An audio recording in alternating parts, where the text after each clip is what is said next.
Bismillahirrahmanirrahim. Assalamualaikum warahmatullahi wabarakatuh. Kembali lagi ke seri terakhir di coding pemrograman dasar. Sebelumnya kemarin kita sudah masuk ke input dan output dalam pembahasan pemrograman. Sekarang kita masuk sesi terakhir, yaitu di debugging. Jadi kita akan mengetahui apa itu debugging dalam bahasa pemrograman secara global ya. Debugging atau dalam pemrograman kita akan mencari atau menemukan dan akan memperbaiki ada error ataupun kesalahan dalam penulisan coding dalam sebuah program. Nah, apa itu debugging? Dalam dunia nyata, jika ada masalah pada mesin, kita pasti akan memanggil teknisi atau mekanik, ya kan? Jika kita sakit, maka kita akan memeriksakan tubuh kita ke dokter. Nah, kalau dalam dunia pemrograman atau membuat sebuah program, jika program kita tidak bekerja sesuai dengan keinginan kita, karena dari pertama kemarin kita membahas masalah algoritma dalam memecahkan sebuah permasalahan secara terstruktur, tapi kalau memang masalahnya tidak terpenuhi atau tidak sesuai harapan kita untuk penyelesaiannya, maka kita bisa melakukan debugging di sini. Debugging adalah proses menemukan, menganalisa, dan juga memperbaiki kesalahan atau bug.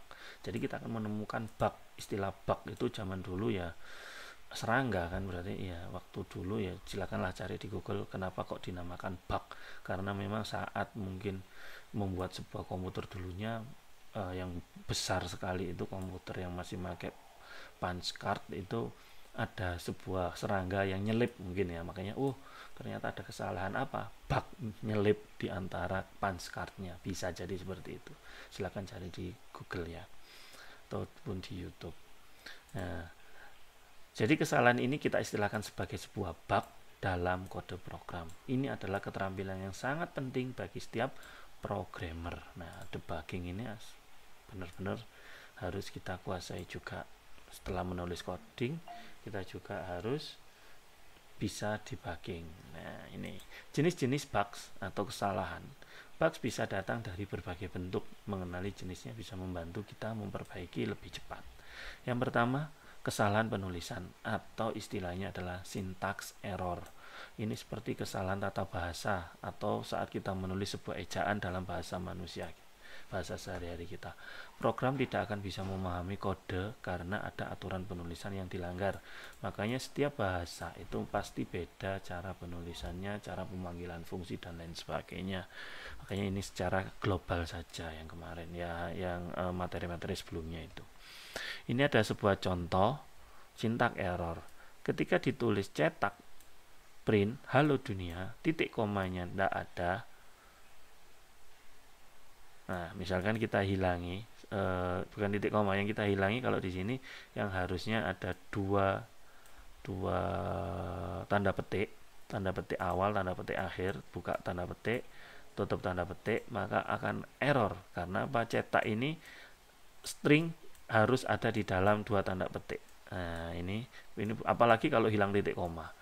Nah, kalau hilang titik koma berarti ya otomatis akan error, karena di JavaScript harus pakai titik koma, atau di beberapa bahasa pemrograman menggunakan titik koma. Ada juga yang tidak ada. Kemudian pemanggilan sebuah fungsi, di mana fungsinya bernama hitung. Dia punya variabel A dan juga variabel B sebagai argumennya yang harus dilengkapi. Tetapi titik komanya hilang atau komanya di sini hilang, ya kan, komanya dia hilang.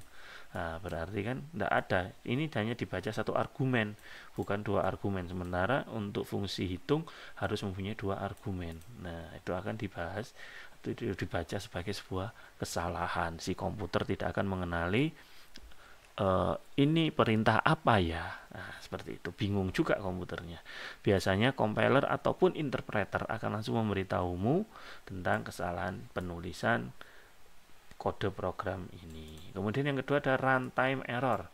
Jadi saat dilakukan compiling ataupun interpreter, ini akan tiba-tiba ada sebuah error saat berjalan. Nah, ini runtime error. Programmu berjalan, nah sudah selesai ya, kemudian tiba-tiba berhenti atau crash karena ada sesuatu yang tidak bisa ditangani saat itu. Nah, ini jadi ada dua yang tadi salah penulisan, ada error saat berjalan. Contohnya runtime error adalah ini. Variabel angka bernilai 10. Variabel pembagi adalah 0. Angka 10 dibagi, ada operator bagi pembagi dengan pembagi di mana 0. Nah, apapun kalau di matematika yang dibagi dengan 0 tidak akan bisa dilakukan atau crash. Contoh saja di kalkulator ini ya. 10 dibagi dengan 0. Apa yang terjadi? Cannot divide by 0. Nah, ini sebenarnya ada sebuah error runtime, tetapi runtime errornya ini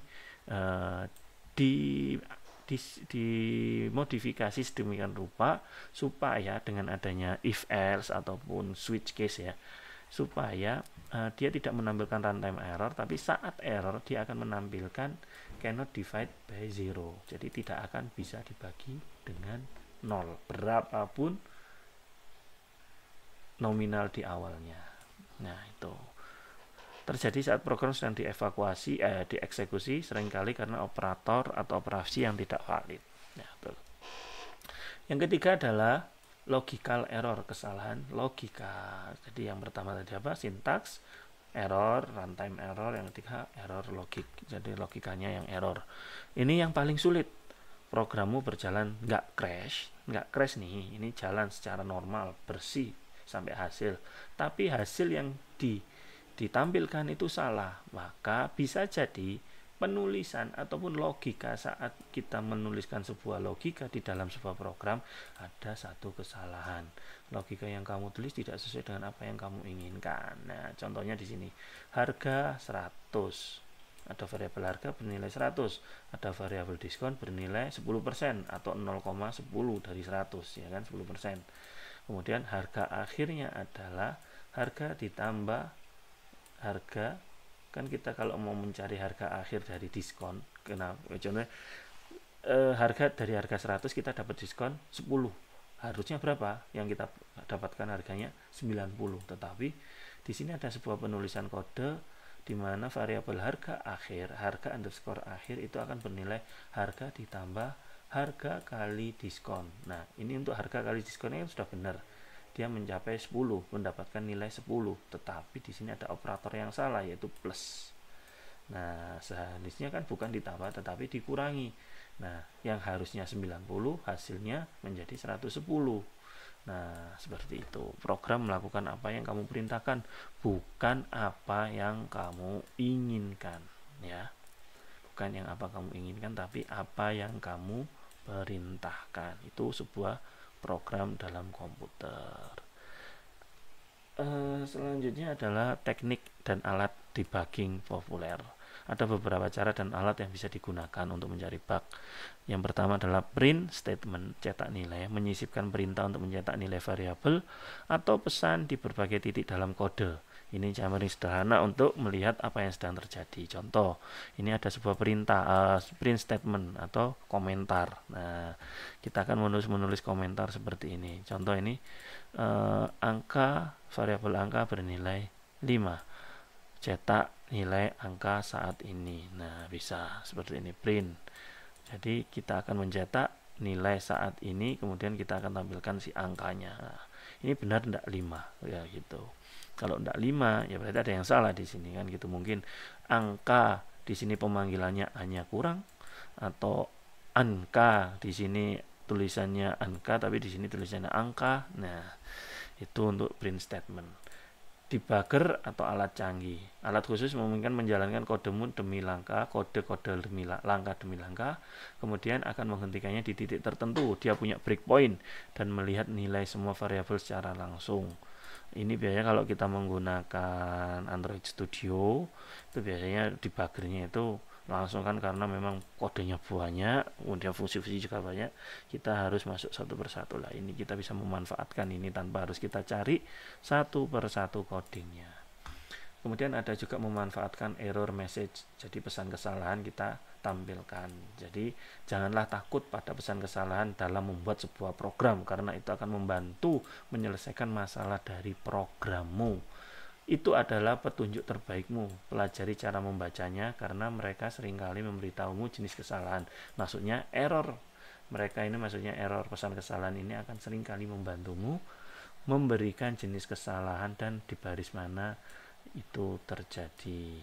Kalau memang sudah menemukan ini, ya silahkan googling, paling enak, atau bantuan AI kalau sekarang ya. Semuanya sekarang sudah ada AI-nya, lebih cepat. Kita tinggal berdampingan atau seperti apa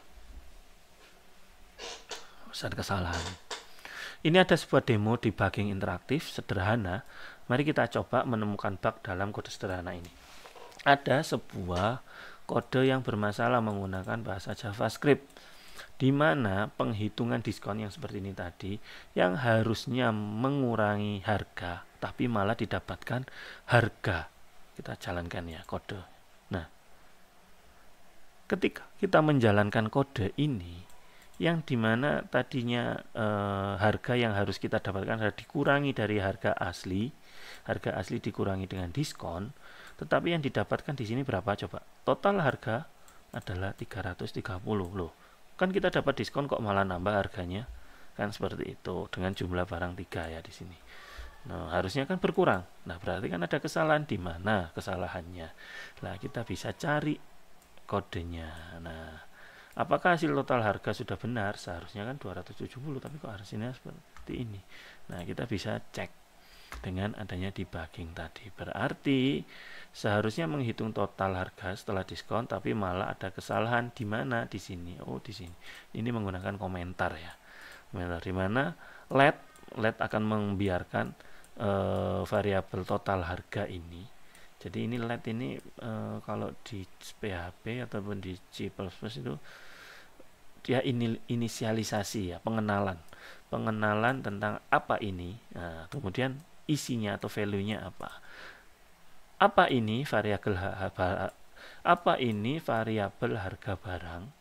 Oh, variabel harga barang itu kenalan let biarkan. Nah, kita kenalan dulu dengan harga barang di mana dia punya nilai 100.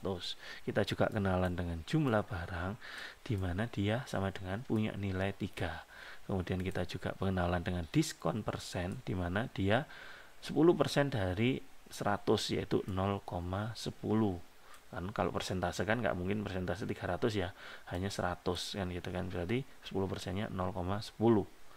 Kalau persennya yang kita masukkan di sini nanti dibaca sebagai modulus.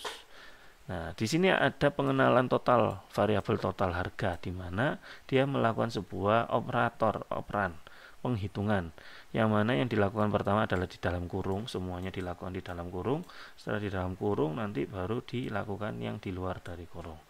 Yang di dalam kurung pertama adalah harga barang atau variabel harga barang yaitu 100. Kemudian dikalikan jumlah yaitu 3. Jumlah barang. Nah, berarti kita sudah mendapatkan di sini 300. Kemudian di sini untuk diskonnya, harga barang dikalikan jumlah barang dikalikan diskon persen. 100 dikalikan 3 dikalikan 0,10 yaitu 0,30 karena 100 dikali 3 300 dikali 0,10 kita hilangkan nolnya 1 jadi 30 ya kan.